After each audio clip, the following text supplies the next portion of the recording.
Hello everyone, I am Dr. Padmavati Tungaturthi from Teach Connect.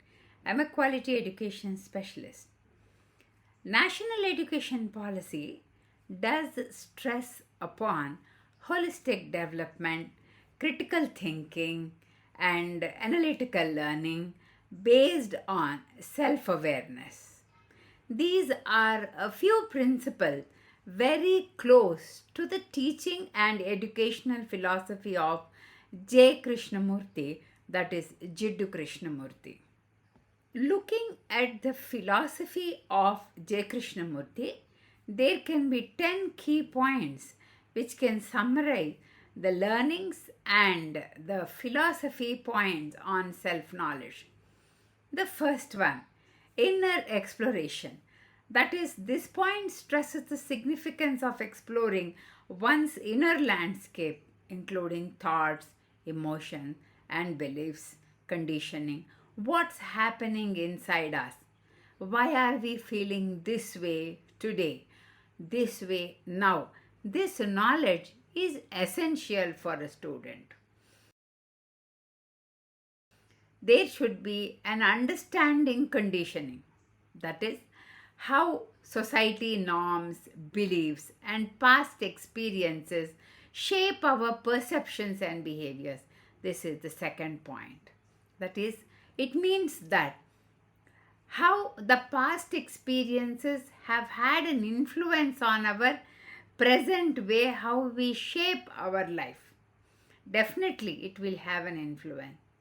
And the third one is observation without judgment. It will encourage oneself to observe oneself without any further thought or a biased thought. It will allow the thoughts to run and don't be biased while you are feeling a certain point in your mind. Number 4, uncovering the hidden motives. It is normally what we think will only be a superficial thought. If we are able to uncover and understand why this particular thought has erupted into our mind, then the knowledge further continues with inquiry mind. Number 5, facing psychological suffering. This gives a deeper understanding of one's own problem. We normally have a psychological suffering that everything is a reason for something else to happen in our lives. We do not try to analyze what is happening within our mind. If such a philosophy wherein we can understand why the thought has come up in our mind, that itself is a very big education. Number 6 is freedom from conditioning. When we have certain knowledge, that is self-knowledge, self-awareness, wherein individuals can liberate themselves, normally they will be in a framework of certain mindset, of certain behaviorism in their life.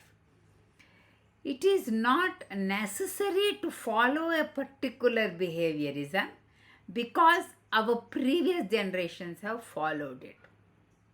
That is, we can have a liberation in our mind wherein we don't want to follow what has happened just because we have to follow a particular method. That is, if over years people have been conducting year-end examination, we too are conditioned ourselves. We have thought in our mind that for closing an academic year, year-end examination is important. That need not happen. Let us liberate from that thought that whatever is happening is just because what we thought about ourselves. Number 7 is embracing inner conflict. Yes, we have so many thoughts in our mind. We are either avoiding to face it or we want to suppress it. We are not behaving in a very holistic way. We want to always avoid the thoughts which are coming in our minds. Number 8 is living in truth. This is very difficult. Truth requires fearlessness. Truth requires something wherein we don't have to fall into self-deception. Truth requires courage. Number 9 is awareness of ego. How much ego do I have? Is it in conflict with myself? Do I have an ego? On what point do I have an ego? Number 10, awakening to wholeness.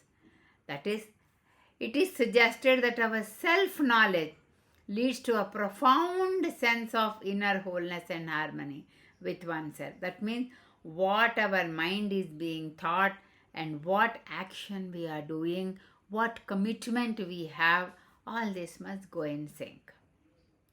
These are the philosophies of Jiddu Krishnamurthy which lead to unconditional acceptance of our conflicts in our mind. Then we have a recognition of our suffering.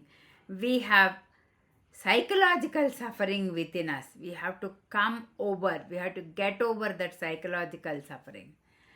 There is a connection between Jiddu Krishnamurthy and education. When Jiddu Krishnamurthy's philosophies are read thoroughly, we see that there is a deep connection to improve a person holistically, move away from behaviorism, go on to constructivism and socio-emotional learning also. Then, Jiddu Krishnamurthy's philosophy also tells us about critical thinking, individualized learning, lifelong learning, all which come hand in hand.